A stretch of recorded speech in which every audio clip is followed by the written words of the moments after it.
দেখো তোমরা হচ্ছে নিউ তোমরা কি পাইপ ফেব্রিকেটর হওয়া একদম পাইপ ফিটার হওয়ার জন্য কি এখানে ভর্তি হয়েছে। ওকে, কাজ শেখার জন্য তোমরা কি ভর্তি হয়েছে। তোমাদের কাজ শেখার আগে তুমি যে একজন পাইপ ফেব্রিকেটর পাইপিং এর কাজ করার জন্য আমাদের কি কি ম্যান্ডেটরি মানতে হবে, হ্যাঁ ওগুলো তোমাদের আগে জানতে হবে। তোমাদের সেফটি সম্পর্কে জানতে হবে, টুলস সম্পর্কে জানতে হবে, ফিটিং সম্পর্কে জানতে হবে, ইনস্ট্রুমেন্ট সম্পর্কে জানতে হবে, ড্রয়িং সম্পর্কে জানতে হবে। সব কিছু যখন তোমরা জানতে পারবা, সব কিছু তোমরা যখন করতে পারবা, শিখতে পারবা এবং দেখলে করতে পারবা যে কোনটা কী, তখন তোমরা একজন দক্ষ পাইপ ফেব্রিকেটর হয়ে যাবে। ওকে, ঠিক আছে। তো তোমাদেরকে আজকে প্রাথমিক অবস্থায় আমরা আমাদের সেফটি টুলস, তারপর হচ্ছে ফিটিং, তারপর হচ্ছে ইনস্ট্রুমেন্ট, ড্রয়িং এগুলো সম্পর্কে ধারণা দেবো। হ্যাঁ দেখো দেখো প্রথমে আমরা সেফটি রাখছি।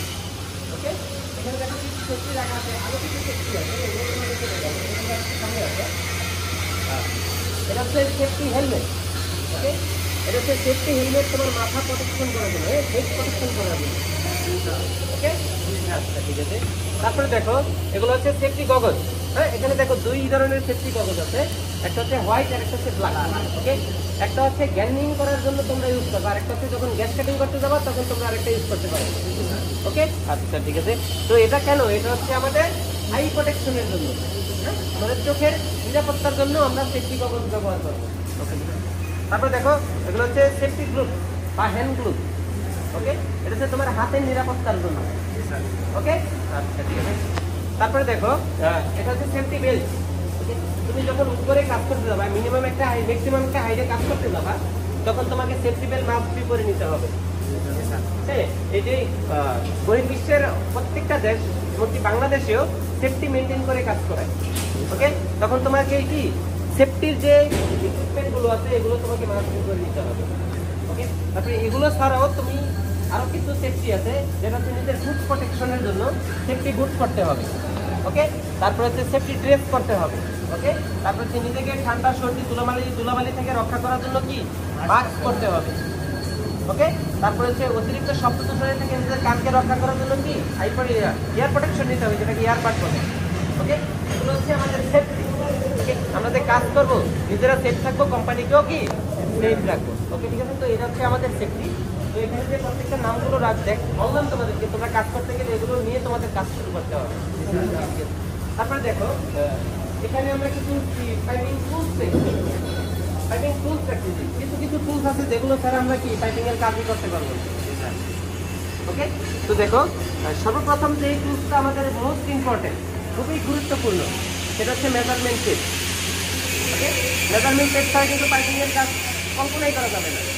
তুমি যে একটা পাইপ মেজারমেন্ট করবা, সেটা কিসের মাধ্যমে করবা? একটা মেজারমেন্ট টেপ লাগবে। তো মেজারমেন্ট টেপটা আমাদের জন্য খুবই গুরুত্বপূর্ণ। মেজারমেন্ট টেপের যে পরিমাপগুলো আছে, মেজারমেন্টগুলো আছে, একটা টেপের মধ্যে দুই ধরনের মেজারমেন্ট থাকে। ওকে, একটা হচ্ছে ইঞ্চেস আর একটা হচ্ছে সেন্টিমিটার। এটি নিয়ে তোমাদেরকে আরও আলোচনা করবো পরবর্তীতে। ওকে, ঠিক আছে। তো তারপরে আমাদের যেটা খুবই গুরুত্বপূর্ণ সেটা হচ্ছে গ্যান্ডিং মেশিন। ওকে, দেখো এখানে দুই ধরনের গ্যান্ডিং মেশিন আছে, একটা হচ্ছে কাটিং পারপাসের জন্য আর একটা হচ্ছে গ্যান্ডিং পারপাসের জন্য, অর্থাৎ হচ্ছে ময়লা পরিষ্কার করার জন্য। এটাকে বলা হয় কি ডাই গ্যান্ডিং। ওকে, ঠিক আছে, এটা শোনো, এটাকে বলা হয় ডাই গ্যান্ডিং। অনেকে পেন্সিল গ্যান্ডিং বলে, অনেকে বেবি গ্যান্ডিং বলে, তবে তুমি যেতে বলো তবে এটার নাম কি? ডাই গ্যান্ডিং। ওকে, ঠিক আছে। তো গ্যান্ডিং মেশিনটা কি আমাদের জন্য খুবই গুরুত্বপূর্ণ। ওকে, তারপরে দেখো আমাদের এখানে রাখা আছে রাইট অ্যাঙ্গেল। এটার নাম কি? Right angle. রাইট অ্যাঙ্গেল, এখানে দেখো দুই ধরনের রাইট অ্যাঙ্গেল আছে, একটা হচ্ছে 12 ইঞ্চি আর একটা হচ্ছে 24 ইঞ্চি। এখন তুমি যদি বড় পাইপ নিয়ে কাজ করো তখন বড়টা প্রয়োজন, যখন ছোটো পাইপ নিয়ে কাজ করবে তখন ছোটোটা প্রয়োজন। ওকে, ঠিক আছে। তার পরবর্তীতে আমাদের যেই টুলসগুলো লাগবে সেটা হচ্ছে স্পিড লেভেল। ওকে, তুমি একটা জব রেডি করবে, একটা পাইপ ফেব্রিকেশন করবা, একটা স্কুল রেডি করবা, এটা কিন্তু তোমার লেভেল করে নিতে হবে না, টাকা করে তুমি রাখতে পারবে না। এই জন্য আমাদের কি স্পিড লেভেলটাও আমাদের প্রয়োজন। এটার নাম কি? Speed level. ওকে, ঠিক আছে। এটা হচ্ছে হ্যামার। হ্যামার আমরা বিভিন্ন কাজে ইউজ করি, কোথাও বাড়ি দেওয়া প্রয়োজন হয়।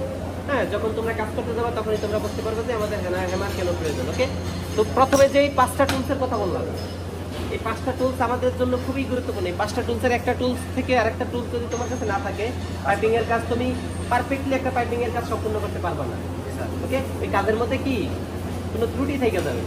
এই জন্য 5টা টুলস আমাদের জন্য খুবই গুরুত্বপূর্ণ। এছাড়াও আর কিছু টুলস আছে।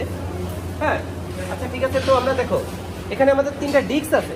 এটা হচ্ছে আমাদের গ্যান্ডিং মেশিনের জন্য। আমাদের কাছে বিভিন্ন সাইজের গ্যান্ডিং মেশিন আমরা দেখতে পাবো, 4 ইঞ্চি, 5 ইঞ্চি, 7 ইঞ্চি, বিভিন্ন সাইজের গ্যান্ডিং মেশিন আছে। এগুলো কাটিং পারপাস ইউজ করতে পারো, তুমি গ্যান্ডিং পারপাস ইউজ করতে পারো। ওকে, তো দেখো এখানে আমাদের 3 ধরনের ডিস্ক আছে। প্রথমে দেখো একটা পাতলা ডিস্ক আছে, এটা সকল ডিটেলস এখানে দিয়ে দেওয়া আছে। এটা কয় ইঞ্চি মেশিনের জন্য, এটার সাইজ কত, তারপরে হচ্ছে এটার থিকনেস কত, সব কিছু এখানে দেওয়া আছে। তো এই ডিস্কটা আমরা ব্যবহার করি শুধু জাস্ট অনলি কাটিং করার জন্য। ওকে, এটা কেন ব্যবহার করি? কাটিং করার জন্য, জাস্ট শুধু কাটিং করার জন্য। ওকে ঠিক আছে। তো এই দেখো আরেকটা ডিস্ক আছে, এই ডিস্কটা একটু মোটা। হ্যাঁ, এখানে এটা সকল ডিটেলস দেওয়া আছে। ওকে, দেখো পিছনে যে স্টিকার আছে, স্টিকারের মধ্যে সকল ডিটেলস দেওয়া আছে। এটার সাইজ দেওয়া আছে, থিকনেস দেওয়া আছে, কত ইঞ্চি মেশিনের জন্য, এটা সব কিছু দেওয়া আছে। ওকে, এটা ইউজ করি হচ্ছে আমরা গ্যান্ডিং এর জন্য, এটাকে বলা হয় গ্যান্ডিং ডিস্ক। ওকে, এটা কেন ইউজ করি? গ্যান্ডিং করার জন্য, জাস্ট এটা অনলি গ্যান্ডিং এর জন্য ব্যবহার করবো আমরা। ওকে, আচ্ছা ঠিক আছে। তো দেখো এখানে আরেকটা ডিস্ক আছে, এটার নাম হচ্ছে ফ্লাপ ডিস্ক। ওকে, এটা হচ্ছে ময়লা পরিষ্কার করার জন্য, আমাদের পাইপে তারপর কি ফিটিংসের গায়ে যদি কোনো ময়লা থাকে তাহলে এই ময়লা পরিষ্কার করার জন্য আমরা এই ফ্লাপ ডিস্ক ব্যবহার করবো। ওকে ঠিক আছে।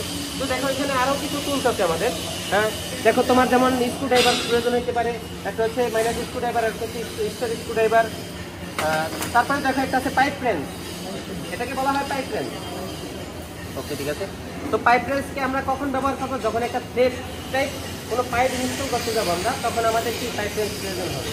ওকে, আমরা যখন ব্যবহার করে তোমাদেরকে দেখাবো তখন তুমি আরো ভালো বুঝতে পারবে। হ্যাঁ, তো এই টুলসের নাম কি? Pipe wrench. Pipe wrench. Okay ঠিক আছে। তারপর দেখো এটাকে বলা হয় সেন্টার পাঞ্চ।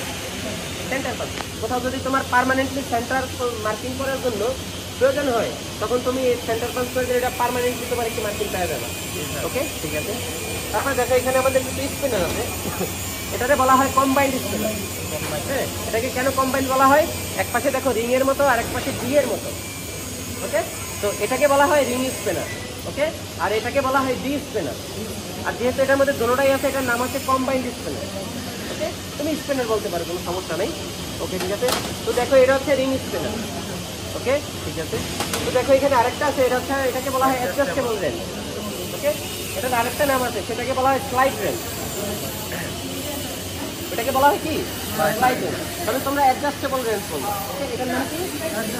Adjustable range. ওকে, এটাকে বলা হয় ফ্ল্যাশ। হ্যাঁ, এটাকে কি বলা হয়? ফ্ল্যাশ।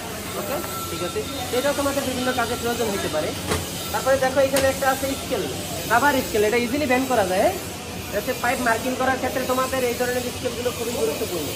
ওকে, এই দু ধরনের স্কেল যদি তোমরা মার্কিং করো তাহলে কি বাঁকা হবে না। ওকে ঠিক আছে। তো এগুলো হচ্ছে আমাদের কি পাইপিং টুল। ওকে, তো প্রথমে আমরা সেফটি নিয়ে আলোচনা করলাম, তারপরে কি পাইপিং টুলস নিয়ে আলোচনা করলাম। এবার আমাদের কি আরো আছে পাইপিং ফিটিং। দেখো আমাদের